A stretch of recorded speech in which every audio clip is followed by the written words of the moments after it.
Why does modern masculinity feel so performative? Well, a lot of what we call masculinity today isn't real, it's performance. And most men can feel that something's off, but they just can't explain why. Well, I'm going to go ahead and try. Let's go.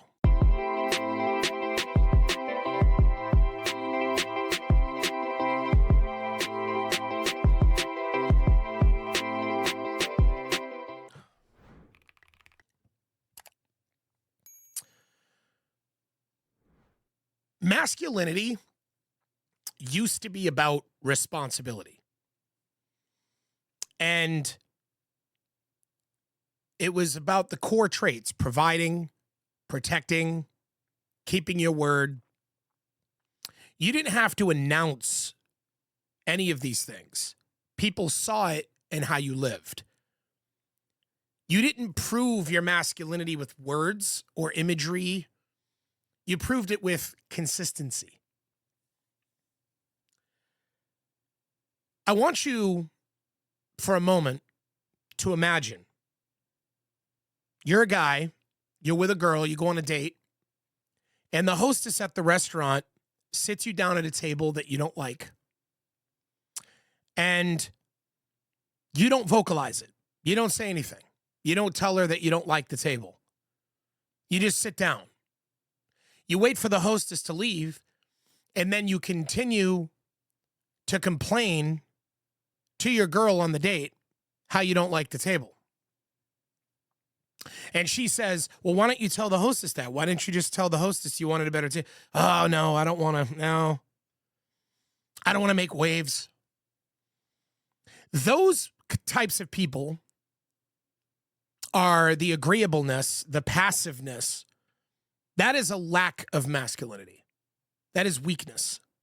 Because in that moment, you're signaling to her that you care more about a stranger's feelings and making somebody that don't even know you like you and not hurting their feelings than you do what is more beneficial to you and the girl you're on a date with. So right away, you're letting the girl know you're not capable of being the man she needs.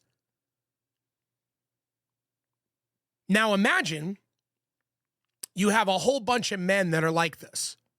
They lack these intrinsic, they're agreeable, they want to be liked, all this type of stuff.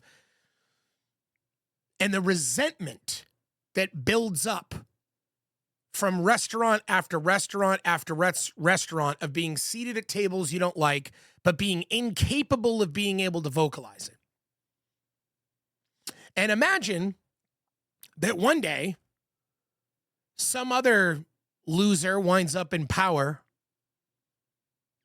and says, you know what? I will defend you. I am here to defend you. You don't need to be resentful no more. You can say whatever's on your mind. After all these years of men resenting that they couldn't speak their mind, there would be massive outlashing. I mean, they would just be lashing out at everybody at every second that they could. And that's what we're actually seeing. That's what this performative masculinity is. This Andrew Tate sort of, look at me, I'm a gym bro, I'm on Instagram, I'm this, I'm that, I'm a guy, I'm an alpha, I'm a real man. The disrespecting women, talking about what women can and can't do. Why are you dressed like that? You shouldn't be, this sort of like feeling that they get to somehow beat women's freedoms back and make them feel like, they need to climb back in the box.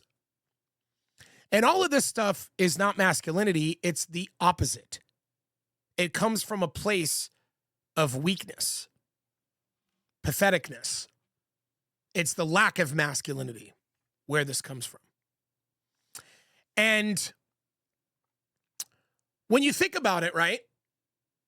Masculinity is something now that you have to show. It didn't used to be that way. One of my favorite examples that I like to always point to is the battalion chief fireman of the New York City Fire Department in 2001, Oriole Palmer, who was a hero on 9/11. And he was the first, literally the first, fireman to arrive at the scene when the first tower was struck. And wearing 150 pounds of fireman gear, he ran up like 50, 60 flights of stairs, through debris, through all kinds of tumultuousness. And then at one point, I think he even hot-wired an elevator to get past some debris. But he made it up to the impact zone where the plane had hit. He made it up there. We know this because he was radioing while he was doing all of this. And he started rounding people up. He started rounding people up and started to lead them down a stairwell to try to save them when the building collapsed and he died along with everybody else. And this guy was married. He had kids. He had the nickname Music Man. He loved listening to music. He was, happily married, loved being a father. A lot of great things about this guy. So the question would be, well, then why would a man who's married and he has kids go run up in a building like that? And it's because part of being really masculine is self-sacrifice. And what I mean by that is that you care about things beyond yourself. You care about your community. You care about your city, your country.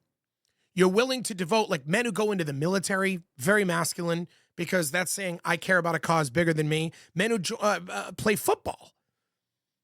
If they're playing football, they're a part of a team where they're taught about teamwork and being there and putting your energy and time towards a common goal that you share with others. That's all a part of self-sacrifice. You could be coaching a team, coaching a little league team in your community. All of this, donating time down at the local shelter, serving food to homeless people. All of this is part of self-sacrifice. And it's a big part of masculinity that gets very overlooked. And another part of it is consistency and discipline, right? Like Oriole Palmer had the discipline to wear 150 pounds of fireman gear on and be able to run up 50, 60 flights of stairs, which takes extraordinary discipline. And that's obviously from going to the gym, working out, being in shape, taking care of himself. And of course, he made a commitment to the fire department. Commitment is another big part of masculinity. And all of these things is what really sort of defined historically what masculinity was and always has been. But now it's all about performance. Social media turned masculinity into content. So now everything is visible, everything is measured, and you see little quotes, little clips, little video clips, poses, your lifestyle, staged for attention. And, you might have a Harley, symbol. Look at me. I have a Harley. I'm a man. I drive a truck. I'm a man. All of these products and it's all just performance. And none of it is true. I mean, if you have to keep telling people that you're a man, something has already gone wrong. And a lot of this is because some men, I think culturally, think that, the old adage that being a jerk is what women want. And so, I'm going to be a jerk because being a nice guy doesn't get me girls. So I'm going to be a jerk. So being this ultra over-the-top alpha masculine guy and being a jerk is going to get me girls. But I think what men fail to realize is that women are not looking for you to be a pushover, and they're not looking for you to be a jerk. What women want, truly, is consistency. And I think that, based on my experience, I think that no matter what you are, whether you're a nice guy, whether you're a jerk, You know, whether you're a player type or whether you're a shy type or whatever it is, women like it when you have consistency with who you are, that you stand 10 toes down on your value system, whatever that may be. Now, when a woman dates you, she may not agree with your values. She may not like your values. She may dislike so many of your values that she's just not into you. She might find a guy that she thinks all of your values are so on point and she's completely lost her mind with love over you because you have all the same kind of shared values. And in some cases, there might be certain things that, certain values that they don't like about you and certain values that they do. But regardless of all of that, what they want to see is that you are consistent in your values, that you don't vacillate, you don't waver left and right. And ultimately, what that signals to women is that you are safe. You are safe to be around, which is the number one thing that they're looking for. Period. They need to be able to feel safe. And so when we use the word protector, that doesn't mean, oh, I need to be this big macho man. I need to make my one. I mean, yes, it's good if you have the strength to be able to beat a guy up who's trying to harm your woman. Obviously, that would be very beneficial. But it's not exactly in 2026, the world we live in, where women need a bodyguard with them at all times. What they mean by wanting to feel protected is that they don't want the instability of a man who wavers and vacillates on his views. If 1 minute you want a baby and the next minute you don't want a baby, 1 minute you want to party like a bachelor even though you're dating a girl, but the next minute you're talking about how you just want to settle down. If you're all over the place, that inconsistency makes a woman feel unsafe. Period. All it is that they're looking for is consistency. All this extra shit, masculinity and performative bullshit, is way more stuff than is actually needed. Because the performance replaces substance when real paths disappear. And what I mean by those real paths is that economically and under these economic conditions, we already know that blue-collar men have already felt alienated and have already felt like the disposable class for a long time, working class and blue-collar class. And now with artificial intelligence, we even have white-collar men, feeling like they're the next disposable class. Everybody's feeling like the stable jobs have disappeared. The clear roles have disappeared. They're not able to provide for their woman as much as they would like to. Long-term security has disappeared. So what became from all of this is that with social media, men now feel the need to build an identity without structure. There's this sort of pressure to sell yourself as a man without having any real direction.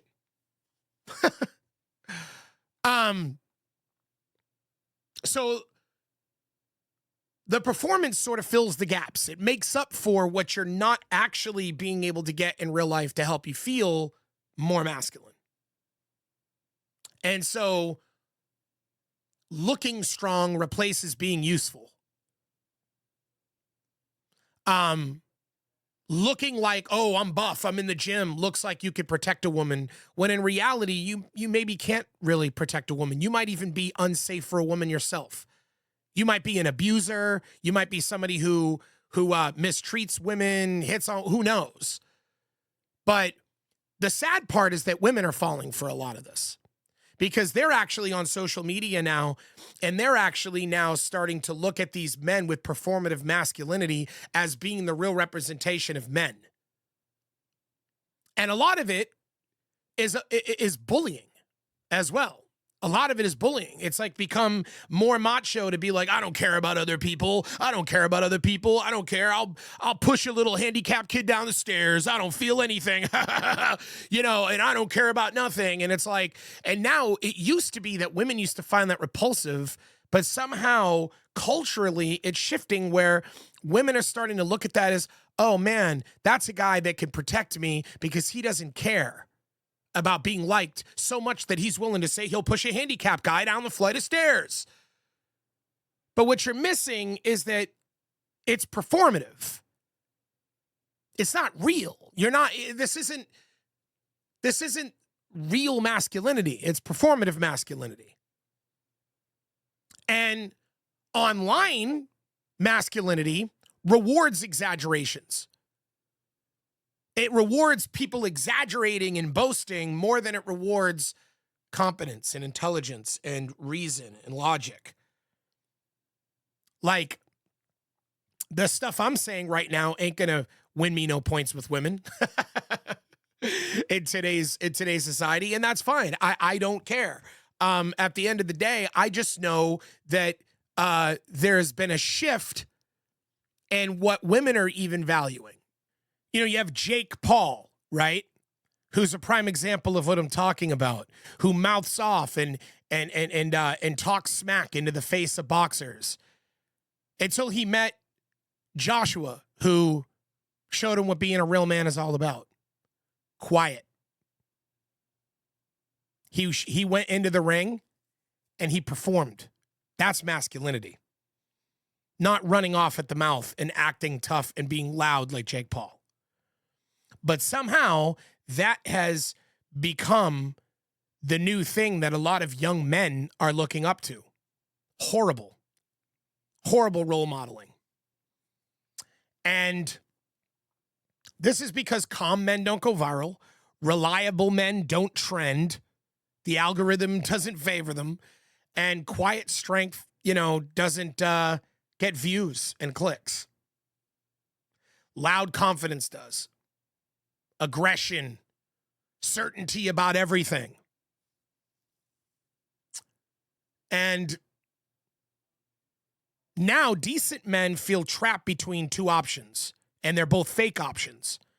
They can either be loud and be dominant and be performative so that they can win favor with people and say, look me, I'm a man, I'm a big masculine macho guy, I'm this, or they have to go the other direction, which is to be passive and agreeable and disappear.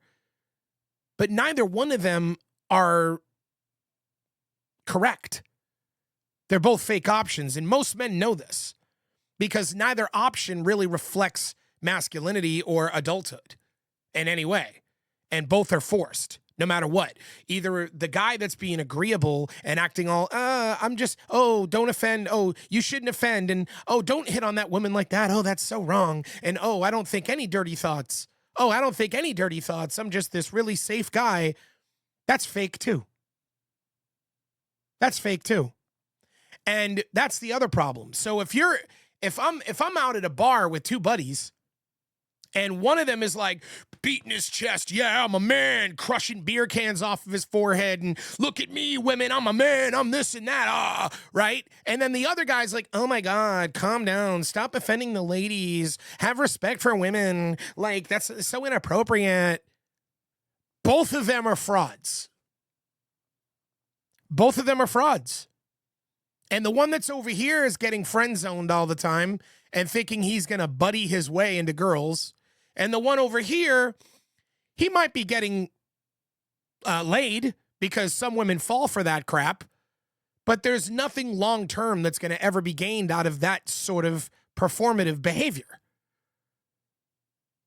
And meanwhile, the guy in the middle, me, in this scenario, there's so many guys, way more men that are like me in the middle that get overlooked.